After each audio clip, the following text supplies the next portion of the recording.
A definition of love and the virtuous woman in the Bible. A definition of love, 1 Corinthians 13:1-13. If I speak in the tongues of men or of angels, but do not have love, I am only a resounding gong or a clanging cymbal.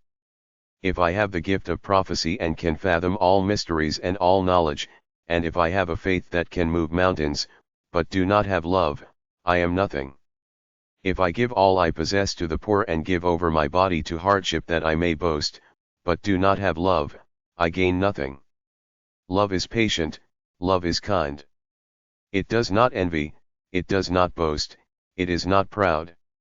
It does not dishonor others, it is not self-seeking, it is not easily angered, it keeps no record of wrongs. Love does not delight in evil but rejoices with the truth. It always protects, always trusts, always hopes, always perseveres. Love never fails. But where there are prophecies, they will cease, where there are tongues, they will be stilled, where there is knowledge, it will pass away. For we know in part and we prophesy in part, but when completeness comes, what is in part disappears. When I was a child, I talked like a child, I thought like a child, I reasoned like a child. When I became a man, I put the ways of childhood behind me. For now we see only a reflection as in a mirror, then we shall see face to face. Now I know in part, then I shall know fully, even as I am fully known. And now these three remain, faith, hope and love. But the greatest of these is love. The virtuous woman, Proverbs 31:131. 31 The sayings of King Lemuel, an inspired utterance his mother taught him. 2 Listen, my son. Listen, son of my womb. Listen, my son, the answer to my prayers. 3 Do not spend your strength on women, your vigor on those who ruin kings. For it is not for kings, Lemuel. It is not for kings to drink wine. Not for rulers to crave beer. 5 Lest they drink and forget what has been decreed, and deprive all the oppressed of their rights. 6 Let beer be for those who are perishing, wine for those who are in anguish. 7 Let them drink and forget their poverty, and remember their misery no more. 8 Speak up for those who cannot speak for themselves, for the rights of all who are destitute. 9 Speak up and judge fairly. Defend the rights of the poor and needy. Epilogue, the wife of noble character. 10 Be a wife of noble character who can find.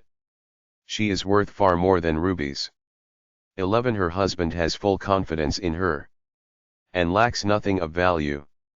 12 She brings him good, not harm, all the days of her life. 13 She selects wool and flax, and works with eager hands. 14 She is like the merchant ships, bringing her food from afar. 15 She gets up while it is still night. She provides food for her family, and portions for her female servants. 16 She considers a field and buys it. Out of her earnings she plants a vineyard. 17 She sets about her work vigorously. Her arms are strong for her tasks. 18 She sees that her trading is profitable, and her lamp does not go out at night. 19 In her hand she holds the distaff, and grasps the spindle with her fingers. 20 She opens her arms to the poor, and extends her hands to the needy. 21 When it snows, she has no fear for her household, for all of them are clothed in scarlet. 22 She makes coverings for her bed. She is clothed in fine linen and purple. 23 Her husband is respected at the city gate, where he takes his seat among the elders of the land. 24 She makes linen garments and sells them, and supplies the merchants with sashes. 25 She is clothed with strength and dignity. She can laugh at the days to come. 26 She speaks with wisdom, and faithful instruction is on her tongue.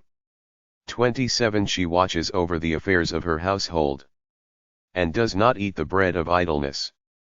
28 Her children arise and call her blessed. Her husband also, and he praises her. 29 Many women do noble things, but you surpass them all. 30 Charm is deceptive, and beauty is fleeting. But a woman who fears the Lord is to be praised. 31 Honor her for all that her hands have done. And let her works bring her praise at the city gate.